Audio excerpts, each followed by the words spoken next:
Welcome to my Walk With Me series, where I share small bite-sized pieces of my life's journey and challenges, and how by walking with God, He continues to teach and guide me in the hope that it will encourage, empower, and inspire you on your own life's journey. Hi there, I am Rafiat Adekunle, a wife, a mom, a transformational coach and mentor. Come walk with me. Today, I will be talking about how integrating my faith into my leadership has transformed my professional and personal life. And to start that off with, as you well probably know, I am a Christian by faith. And I have a few foundational truths about my faith that I hold on to. The first one of this is that God is love, and everything He does comes from a place of love. Secondly, is that God is a relational God. He loves having a relationship with His children. And the final one is that everything He does for us is for our good, whether we understand it or not. And so because I hold on to that, and those are very foundational to me, it helps me in making my own decisions about how my walk with God will look like. So I'm going to share two Bible verses today from the same book in the Bible, and they relate to what I'm going to talk about today. And these two verses come from Psalm 119, verses 105 to 106. And I'm going to read it in three different translations just for ease of understanding. So the first translation is the New Living Translation, which says, "Your word is a lamp to guide my feet and a light for my path. I have promised it once, and I'll promise it again. I will obey your righteous regulations." The second version is the Message, which says, "By your words, I can see where I'm going. They throw a beam of light on my dark path. I have committed myself, and I will never turn back from living by your righteous order." And the final version I'm reading from today is the Passion Translation, one that I love a lot. And it simply says, "Truth's shining light guides me in my choices and decisions. The revelation of your word makes my path clear." The revelation of your word, His word is truth. Understanding it makes my path clear. But the truth of each thing is actually what makes my choices and my decisions easy. Okay, so really, what does this mean? Can you maybe imagine yourself walking on a dark night, maybe through a woody part or a park, and you can't really see very well, but far in the distance you may see a street light, and the light shining from it sort of guides you into the direction of where you want to go to. That's one part of this. So it is the light for my path. But then, yes, that tells you where you're going to. However, you may need something to guide you in the individual steps you need to take to get there. And that is the lamp. If you can imagine a little torchlight or a little lamp in your hand guiding you. And that's exactly what these two Bible verses is saying. The first part of it is saying. The second part is saying, I have declared it and I ain't going to change my mind. I'm going to do life the way God wants me to do it. Now, why have I spent so much time in this? Because it gives you the foundation and the understanding of how I started putting my faith into my leadership. And when I say leadership, that's leadership, my own self-leadership, the leadership of my family and my children, the leadership of my team, of my friendships, and in my business. So, when I chose to do this, I chose to live my life as an example of what God wants it to be. And my number one role model is Jesus. because he actually lived life this way. And there are lots of people in the Bible that the life circumstances can relate to virtually most of the life situations that we are going to come across. So God is love. He has integrity, and relationship is important to him. And those three are actually my three main core values. So how do I infiltrate that into my life? So that means I will be true to myself. That means that when I have to make decisions, or when there are decisions to be made, I'm making them from a place of truth to myself and the purpose that I have. In terms of relationship with my children,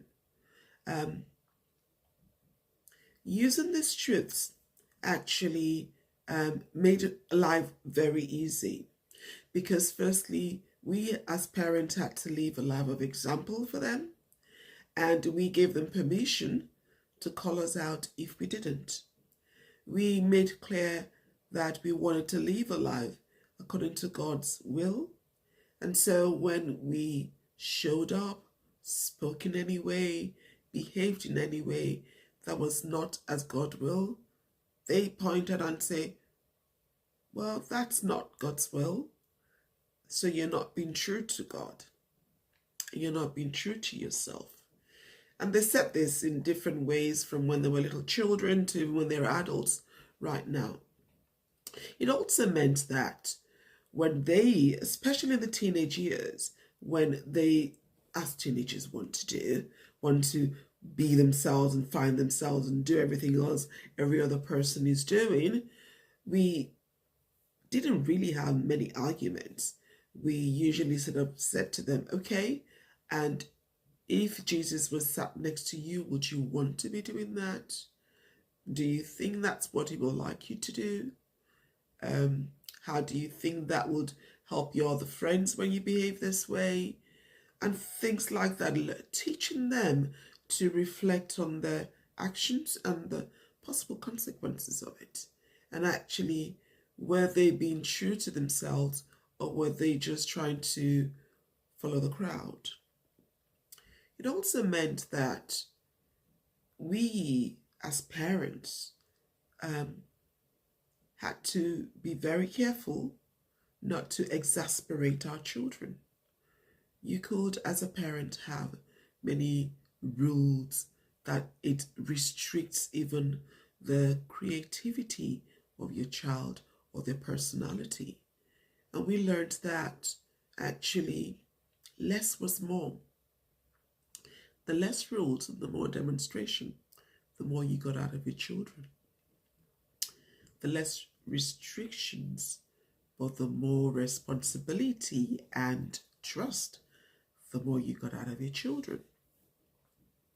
And this still stands true even till today, and both our children are young adults now. Now, how did this integrating my faith into leadership show itself up at work, for instance? So a particular example that comes to mind was when I was lead for a specialist service within the hospital trust I was working in. And there was going to be a leadership reshuffle, and a decision apparently had been made that the leadership role that was being, we had representatives of it in the 3 different sites of hospitals within the trust, that it was going to be merged to have just one lead for the whole of that specialist service within the trust. Now, as always, the management team, as in the business management team, weren't very transparent in that, but tried using different ways to take away that leadership role. And one of the things they did resulted in me stepping out from that role. Now, that for me, it was hurtful. However, I had learned from my walk with God that the purpose, the vision, it always goes beyond what your personal feelings are. You follow the vision.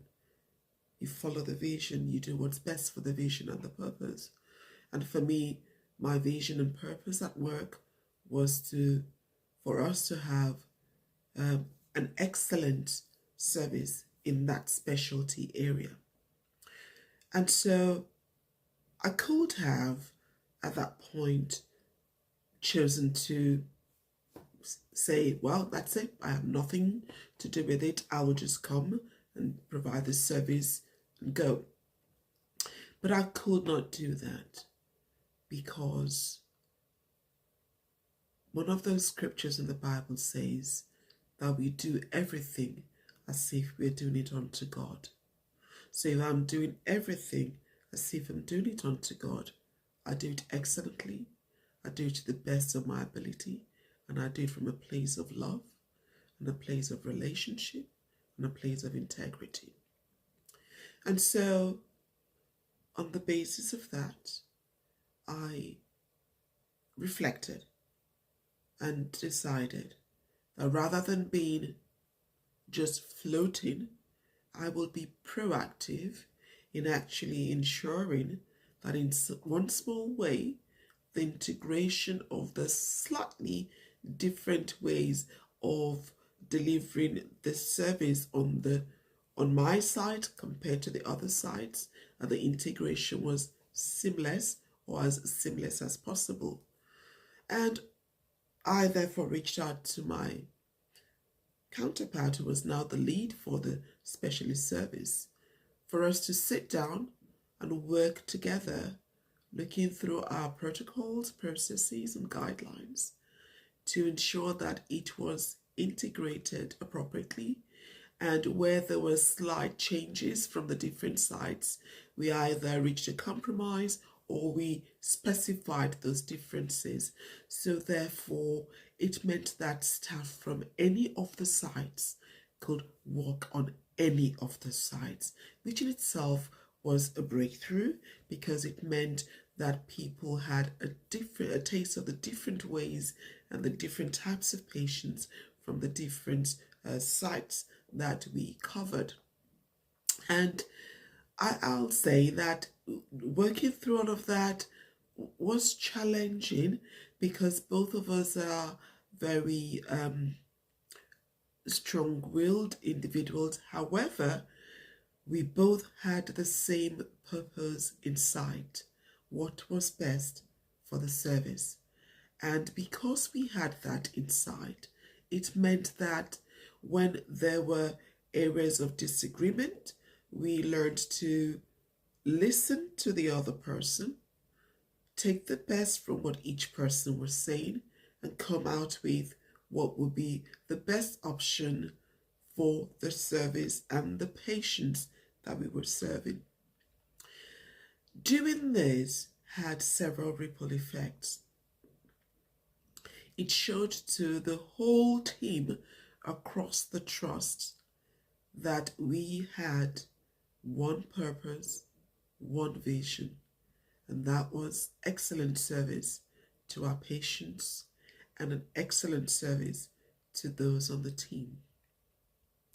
It also helped them to see in practice and in action how team working collaboratively could lead to better growth, and maybe in your case, thinking from the financial point of view, a greater income, because it meant that we were all singing from the same hymn sheet. We all had a similar guidelines, and therefore, for instance, covering the service across the trust in terms of annual leave or study leave was easier, and therefore meant there were less cancellations of clinics and less disappointments of patients, and therefore less complaints from areas like that. Now, of course, there were fine things to sort of iron out in that, but for me, it was clear that I was doing this as if unto the Lord. Incidentally, my colleague was not a Christian. She had a different faith, but we could both bring the beliefs of our faith onto the table and do what we knew to do best. Okay. So those are a few examples of how you could start thinking of integrating your faith or belief into your leadership. And it could also be in the leadership style. So God, when I mess up or when I am not sure, He has always given me an open door policy to come boldly into His throne room, blamelessly into His throne room. What does that mean? It meant if I had done what I shouldn't have done, I can come knowing that He will forgive. And because I know He will forgive, I wouldn't run away. I had nothing to hide. I wouldn't come and make excuses. I would just confess what I have done and then receive His forgiveness. The hardest part sometimes is actually me forgiving myself for actually messing up in the first place. And I know some people feel Christians or people of faith tend to do things because of punishment if they don't do it. Actually, it's the opposite. It's the fact that I know that He chooses not to punish. He loves me in spite of myself, that I desire to do the best. And that's the same way I endeavor to work with people, even my children and those I've worked with in teams, in having an open door, in being truthful. Once they know your values and what you believe and where your stand will be, and you're consistent in that because you are authentic, then and they know that you do what you say you're gonna do. And I say to them, look, I'd rather you told me what you done and we'll figure it out rather than you try and hide it, because it will still come out and it's more tedious then, and trust is broken. I work on trust. And so I work in the same way with my team. And what did that bring? It meant when my team members or even trainees under my care had made a mistake, they would just come up and say, this happened, I forgot to do this. And we learn from it. And we move from it, and we make the necessary amendments, and we raise our hands up and say, this is what has happened. And I know when in some situations, especially when it relates to patients, people say, oh, well, but, we don't have to, they won't know. Yeah, but I will know. And because I will know, then if I'd made a mistake or we'd made a mistake or there's been an error, then we say, look, we're sorry we did this. In amends, this is what we're going to do. This is potential consequences of what happened. Transparency is always good. And when you do that, you empower your team members to do that with their own team. So you senior leaders and executives, when you start incorporating that into the way you interact with your team and your staff members, you will start seeing the positive ripple effects of it. It also means that when you are open, then your team members, when they have innovative ideas or suggestions, they're more likely going to bring it up to you. And knowing that you will give it the due consideration and you would respond, even if it's a no, with your reasons for no, but you would actually give it the weight of consideration it deserves. And when you when they are empowered to do that, you will get more out of them just by being you and having that culture and environment in your organization than you would by even any I know the profits and the gains and all the benefits that you could give them, because profits, gains, benefit, money, they're just tools. As human beings, what we thrive on is relationship, community, being known, being seen, being accepted, knowing that we are of value and we are valued.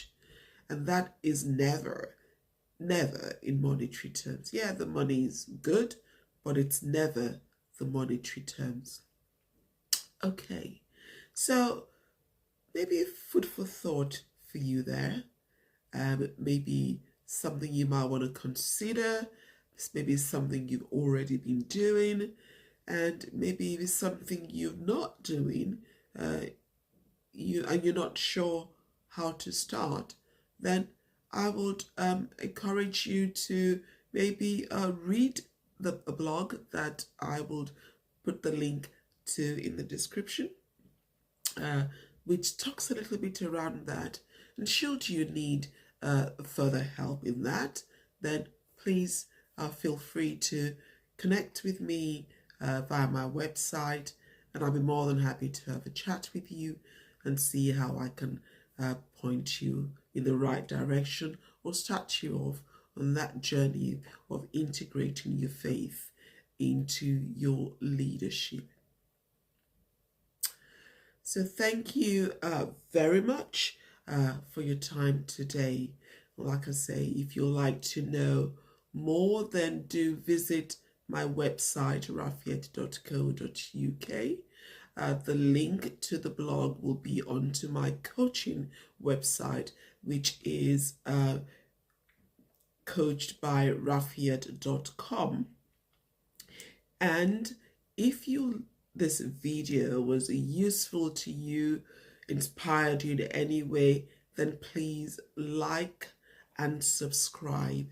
And please, please, please share with your friends, your family, your network, and just help me get this word out to those who it is what they need to hear in this season of their lives. So, thank you so much for doing that, and I look forward to seeing you at the next video.